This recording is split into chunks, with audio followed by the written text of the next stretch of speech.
Rise from your grave.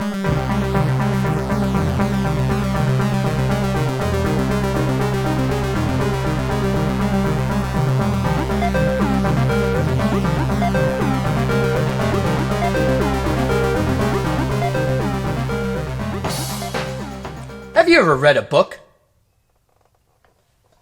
Me neither.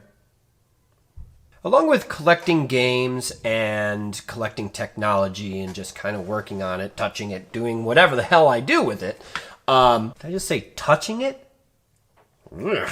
I also enjoy reading about it. I really enjoy the stories about smaller companies, and it's an era bygone, just a couple of people piling into a small little office and creating something wonderful and memorable and historical. And I just recently read 2 books that I really, really enjoyed. And you couldn't probably have 2 more different books about the industry.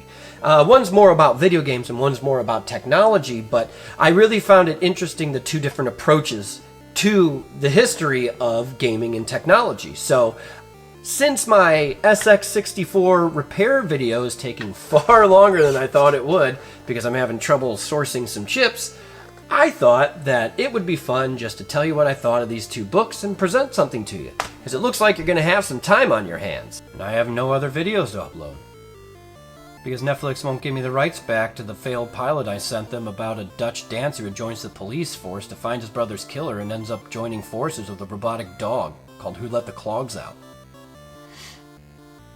So I thought I'd briefly talk about a couple of the books I just recently read. The first of which is Faster Than Light by Jamie Lendino.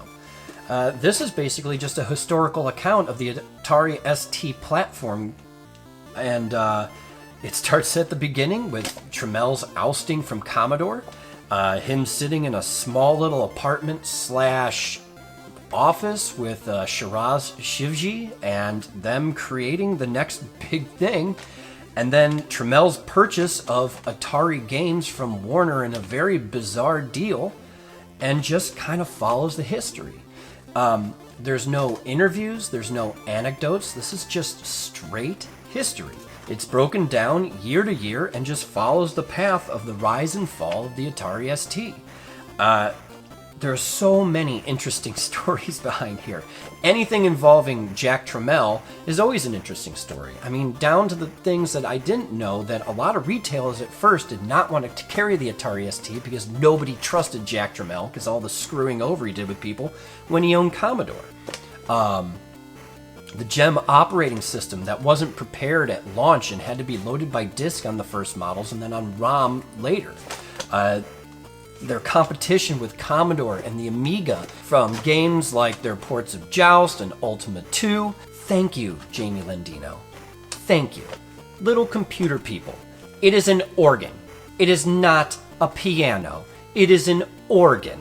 It has 2 levels, 2 sets of keys. That is an organ, not a piano. Thank you. Finally, someone else gets it. It is just really honestly a good read if you're at all even interested in this type of stuff. If you do enjoy direct historical accounts, now that's what this is. There are a few personal opinions peppered in here and there, and that's mostly because you could tell this was a passion project, but there are no anecdotes. This is just a meticulously pared down, bare essential story for easy digestion. Because honestly, there's a huge story to the Atari ST, and not all of it needs to be told, and not all of it's interesting. So I really enjoyed this book. I opened it up and I just kept reading. So if you have the time, which I think most people do have the time now, I would suggest grabbing it. So as I said, Faster Than Light is a historical book. It follows the Atari ST from the beginning to the end, and that's how it's meant to be read. I don't imagine you would start it in the middle.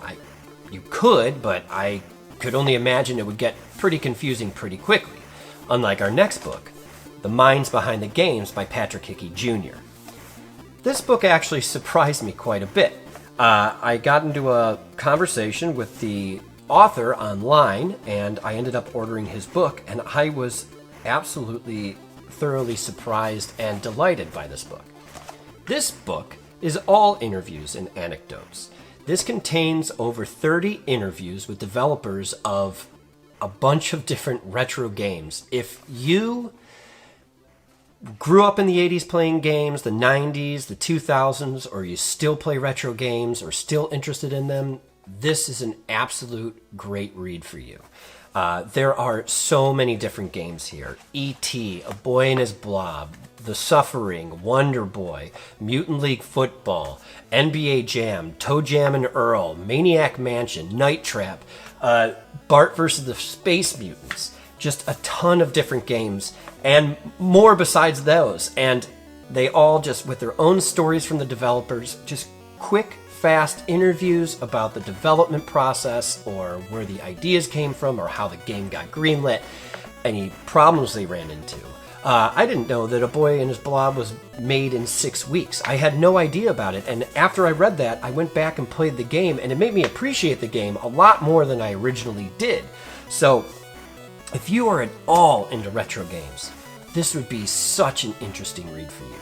I really do recommend it. So those are the 2 books I recently read, and I really enjoyed them. So if you want to expand your knowledge about retro gaming, old computers, old technology, game development, anything like that, I would definitely recommend giving them a read. They don't take too long, and honestly, they're entertaining as hell. So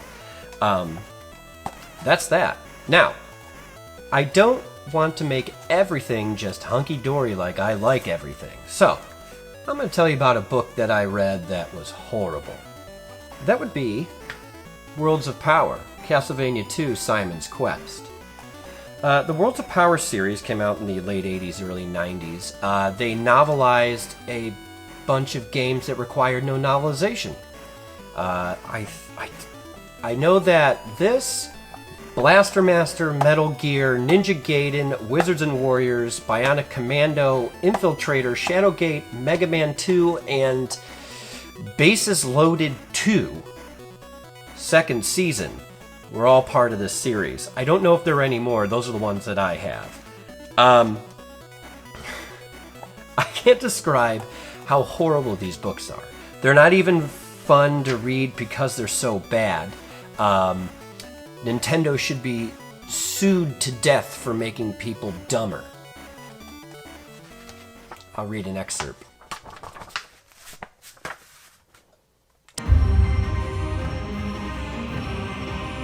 Tim. Tim? Tim? Oh yeah, that's right. Tim from Castlevania. Old Castlevania Tim. Vampire Hunter Tim. That sounds great. Fuck. Tim, still wary of these skeletons. In this world, you knew. New? What the fuck? Is anyone reading this shit? Even the guy who wrote it didn't want to fucking read it. Moving on. You knew when skeletons would come alive and clatter down to grab a hold of your neck and squeeze. Stared up. No bones about it. I mean, yeah, there it is. Oh, no bones about it. I get it. Fucking barf. And there it was indeed. The rib was bleached a bright white. It sat on a short pedestal and was encased in a globe made of crystal. Simon strode toward the winding steps that led toward the rib. However, before he could get very far, there was a sudden rumbling sound from deep in the earth. The floor shook, a fissure opened in the rock, and something emerged that made Tim want to just forget this whole thing. Go run back to his home dimension and hide under his bed. It was an eyeball. A flying eyeball. Oh, okay, so Tim was from another dimension. That makes sense. What doesn't make sense is that anything is protecting the rib. Literally, there are no bosses in Castlevania II. Nothing protects the rib at all, except for bullshit transparent holes in the ground. So, this guy, whoever wrote this, is an idiot. And I hope he's dead. Maybe they were making a meta joke that like the text in Castlevania II was so horrible, so they decided to not do any type of proofreading of their book and just crap out a book and sell it to kids. I have no idea. Interesting collector's piece. Don't even read them. Don't waste your time. I don't know why you would, unless you literally have nothing else to do, which I don't. So it worked out great, I guess. Anyways, I'll see you next time.